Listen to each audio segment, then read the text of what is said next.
டித்வா புயலினால் பாதிக்கப்பட்ட திருகோணமலை மாவட்ட கால்நடை வளர்ப்பாளர்களுக்கு இறுதிக்கட்ட இழப்பீடு வழங்கும் நிகழ்வு நேற்று மாவட்ட செயலகத்தில் இடம்பெற்றது. வெளிவிகார மற்றும் வெளிநாட்டு வேலைவாய்ப்பு பிரதி அமைச்சர் அருண் ஹேமச்சந்திரா, திருகோணமலை மாவட்ட பாராளுமன்ற உறுப்பினர் ரொஷான் அக்மீமன ஆகியோர் இதில் கலந்து கொண்டு வழங்கி வைத்தனர். திருகோணமலை மாவட்டத்தில் பாதிக்கப்பட்ட 968 பண்ணையாளர்களுக்கு இதுவரை 557 மில்லியன் ரூபாய் நட்டஈடு வழங்கப்பட்டுள்ளது. பிரஜாசக்தி வேலைத்திட்டத்தின் கீழ் காரைதீவு பிரதேச செயலக பிரிவுக்குட்பட்ட பகுதிகளில் கிராமத்துக்கு ஒரு வீடு என்ற அடிப்படையில் 1 மில்லியன் ரூபாய் பெறுமதியான வீடுகளை அமைப்பதற்கான அடிக்கல் நாட்டும் நிகழ்வு பாராளுமன்ற உறுப்பினர் அபுபக்கர் ஆதம்பாவா தலைமையில் இடம்பெற்றது. பிரதேச செயலாளர் உள்ளிட்ட பலர் இதில் கலந்து கொண்டனர்.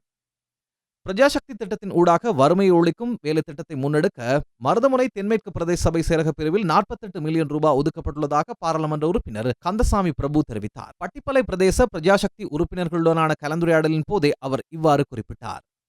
இந்த பிரதேசத்தை பொருளாதார ரீதிய அபிவிருத்தியை கொண்டு வரணும், முன்னேற்றம் நாங்கள் யோசிக்கிறோம். அந்த அடிப்படையில் ப்ரொடக்ட் இருக்கு, நிறைய நெல் உற்பத்தி சார்ந்த விடயங்கள், ஃப்ரீயான விடயங்களை அந்த பயனாளிகளை நாங்கள் கைகள் தூக்கி அவங்களை முன்னேறி கொண்டு வரது சம்பந்தமாக 48 மில்லியன் தான் எங்களுக்கு வழங்கப்பட்டது.